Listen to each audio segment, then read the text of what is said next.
Aqui ao nosso lado temos um Volkswagen Type 82 Kubelwagen. Kubel quer dizer balde, portanto isto no fundo quer dizer carro-balde pela sua forma, e isto não é mais do que um Volkswagen Karossa militarizado.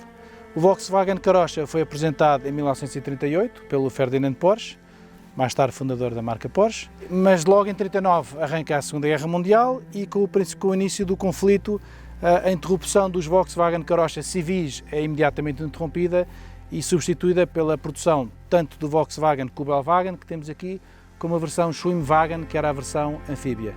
Neste caso, estamos a falar de um automóvel que no fundo é um automóvel de estrada convertido para militar, portanto não é um automóvel como o Willys, que nasce já para servir o exército, e portanto é um automóvel que tem especificações ainda muito civis, digamos assim. Por ser baseado num automóvel civil, também partilha características com ele, nomeadamente é um automóvel com 1131 cm3, tal como os Karossa, tem apenas 23 cavalos e meio, 4 cilindros, mas não deixa de ter uma grande capacidade de adaptação ao terreno, não só porque pesa muito pouco, pesa apenas 725 kg, o automóvel em si também é bastante alto, tem pneus bastante finos, o que o ajudava a passar por todo o tipo de terrenos e obstáculos. Connosco temos o Jeep Willys original, este exemplar é de 1944. Esta forma é por demais conhecida porque se produziu durante décadas, mais ou menos com pequenas adaptações, mas a origem dele é necessariamente a guerra e a necessidade de ter um automóvel que se adaptasse aos conflitos. Nos Estados Unidos já havia a ideia desde os anos 30, desde 1930 precisamente, que era preciso criar um automóvel militar que não fosse um automóvel de combate, mas que se adaptasse a todas as circunstâncias. A criação do Ford T veio trazer uma noção de que era possível criar um automóvel suficientemente robusto, simples e adaptado a todas as exigências do cenário de combate. E então os Estados Unidos, o governo dos Estados Unidos começou a procurar quem produzisse uma solução para este cenário.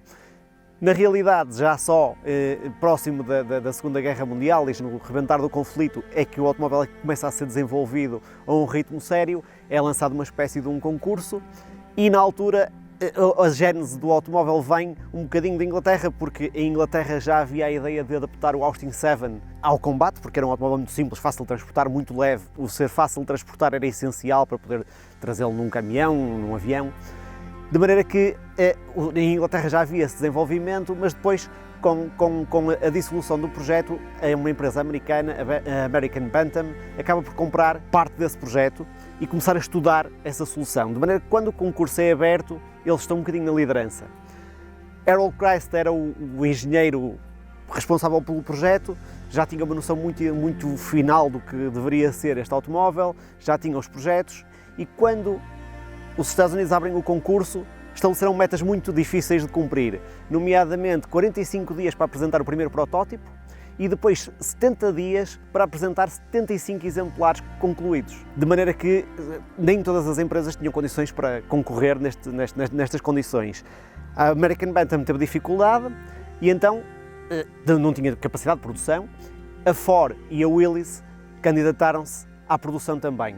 Logo de início, o governo americano disse que ninguém poderia reclamar direitos sobre o projeto, porque seria sempre um projeto colaborativo em que quem se candidatasse ia acrescentar ideias e como era um benefício final do país e do mundo, ninguém poderia reclamar direitos.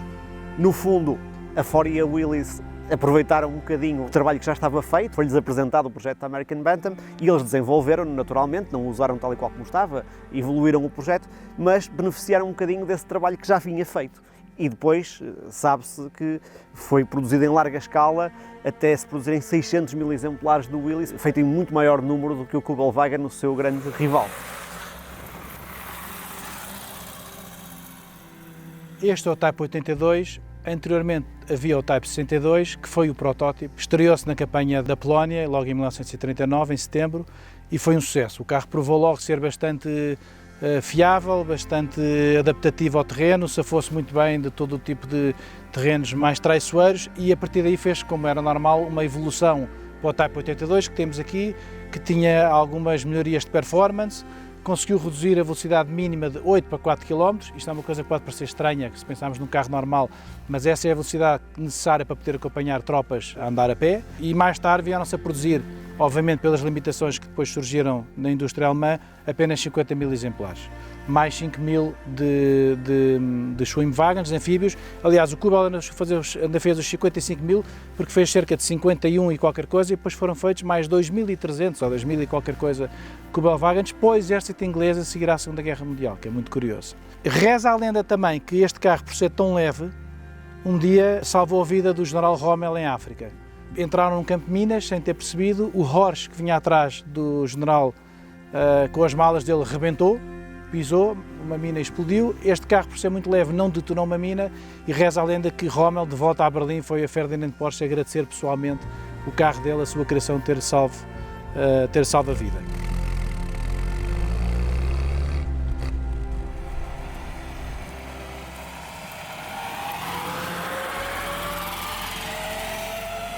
É um automóvel altamente prático, como aliás tem que ser em todos os veículos de equipamento militar. Não tem nenhuma chave, tirando a chave da ignição. Tudo é modular, tudo se abre, as portas abrem-se 180 graus para trás, portanto é tudo fácil de entrar e sair. Tem uma mala muito grande, porque o banco de trás recai para a frente e portanto pode-se encher com muita coisa, aliás bastante mais capacidade ou carga do que o Willys, e leva 4 pessoas sentadas, que é sempre um bocadinho mais confortável. Feita a apresentação dos carros, está na altura de começarmos a comparação. Neste caso não é um dueto, é um duelo. E eu começaria por defender aqui o Volkswagen Kubelwagen com algumas características positivas. Pesa muito menos, 725 kg, portanto era fácil se calhar conseguir tirar este automóvel da lama ou se estivesse empenado por 4 soldados. Tem uma suspensão por barra de torção, o que lhe dá bastante conforto e bastante capacidade de adaptação aos pisos mais instáveis, e também na condução tem uma direção bastante mais amigável e curva bastante mais do que o Willys. O Willys já foi pensado naturalmente de raiz para este propósito, por isso tem vantagens evidentes. Logo para começar, foi pensado para levar, neste caso, o requisito essencial era levar 3 militares, embora na realidade por vezes fossem transportados mais, mas o espaço traseiro está pensado para levar uma pessoa. A grande vantagem do Willys, e que o fazia ser um pouco vencedor em todos os terrenos e que depois fez com que se influenciasse toda a indústria automóvel, foi a capacidade de ter a transmissão às 4 rodas. Havia terrenos em que um Kubelwagen teria alguma dificuldade, apesar de ser leve, teria alguma dificuldade em ter motricidade na lama. Um Willys com estes pneus, com este peso relativamente reduzido e com a transmissão às 4 rodas, passava praticamente por tudo.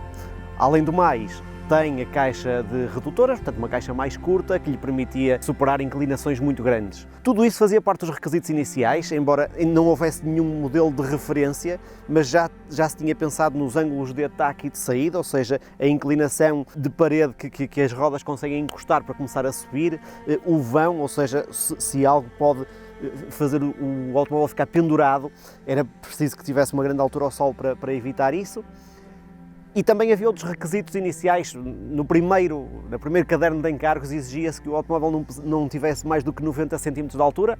Revelou-se completamente impossível criar um automóvel com estas características que não tivesse mais do que 90 cm. Ele tem cerca de 1,15 m, que era depois a atualização do caderno de encargos, 1,15 m com o para-brisas deitado. Isso é algo que tem em comum com o Kubelwagen. Isto era uma grande vantagem porque, primeiro, em situações de combate permitia que alguém fosse ali a disparar sem nada pela frente, depois permitia montar armas por cima ou desmontar totalmente o para-brisas só desapertando aqui estes parafusos muito simples. Quando se transportava estes automóveis, por exemplo, em aviões, ao baixar isto ganhava-se aqui uns 50 ou 60 centímetros, que tornava muito mais fácil em qualquer avião transportar uma destas máquinas.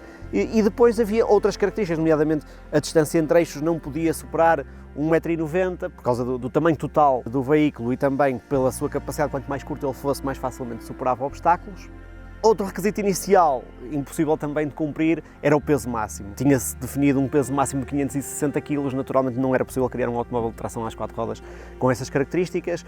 O peso deste Willys é de cerca de 1.050 kg, portanto muito mais pesado e nesse aspecto uma desvantagem em relação ao Kubelwagen. Elogiaste tanto o Willys que eu vou elogiar mais um bocadinho o Kubelwagen.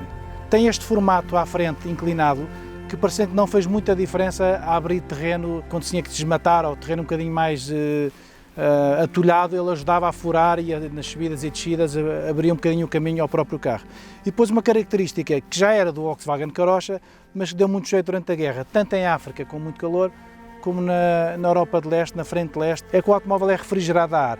E durante o inverno russo, Muitas vezes as pessoas não têm noção disto, mas o furor era tal que tudo congelava, as armas congelavam, os depósitos congelavam, chegou-se ao ponto de ter que ter fogueiras durante a noite a manter por baixo dos depósitos para que as gasolinas não congelassem, e este automóvel de manhã não era preciso descongelar a água porque ele não tinha água, era refrigerado a ar, e portanto isso tem um bocadinho mais capacidade de resistência às condições climatéricas que o inverno russo apresentava.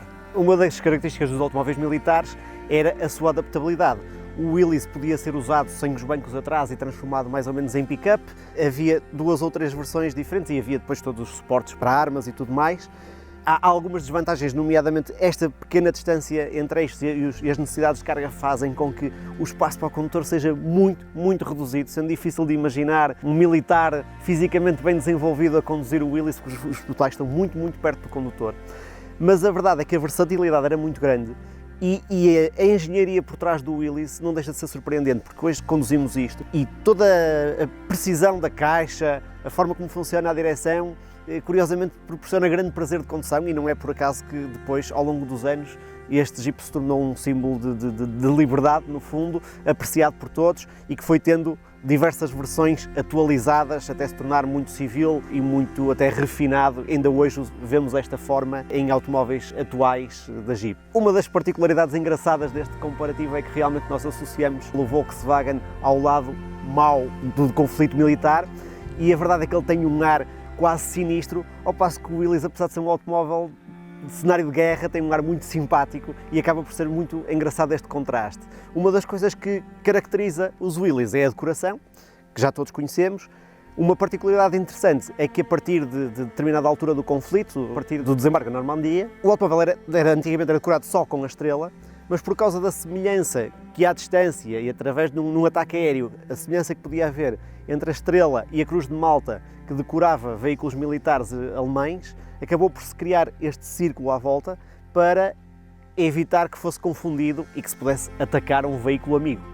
Ambos os automóveis foram altamente popularizados no cinema, muitas vezes referem-se a este carro como o carro do Indiana Jones, mas realmente, como diz, o Willys depois, como teve uma evolução contínua ao longo do tempo e acabando por depois aparecer as versões civis e quase até o formato do Jeep civil e de outras marcas seguir um bocadinho esta marca, que ainda hoje em dia existe, acabou por tornar o carro se calhar associado a um lado mais recreativo do que o Kubelwagen. Ainda assim, a Volkswagen nos anos 70 fez uma versão um bocadinho alterada deste automóvel, mas com o mesmo formato, com este lado canelado de lado, uma mistura entre este carro e um Méhari, no fundo o filho entre o Kubelwagen e o Méhari, uma versão que chamava-se também Kubelwagen, curiosamente, para andar na praia, se calhar, não sei, para reinventar um bocadinho este modelo, para se calhar tirar esse lado sombrio deste modelo e transformá-lo numa coisa mais ligada a férias e a descontração.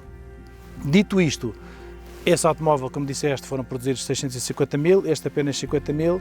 Hoje em dia são os dois ícones da Segunda Guerra Mundial, até porque um equipara-se ao outro. Aliás, o Willys foi praticamente 2/3 de todos os automóveis produzidos, todos os modelos não militarizados produzidos durante a Segunda Guerra Mundial do lado dos aliados, o resto eram os Dodge, WC, mas no fim da guerra, quando já estava tudo a saco e que todos os civis ou militares tentavam deitar a mão a tudo aquilo que conseguissem para levar para casa, principalmente entre as forças aliadas, muitos destes carros foram absorvidos e levados depois para as suas vidas privadas no pós-guerra. E nessa altura, um Kubelwagen custava 2 Willys na troca pelo seu conforto e pela sua raridade. E essa seria provavelmente a preferência de alguns militares, e nós vamos conduzir os dois e perceber as nossas próprias preferências. Exatamente.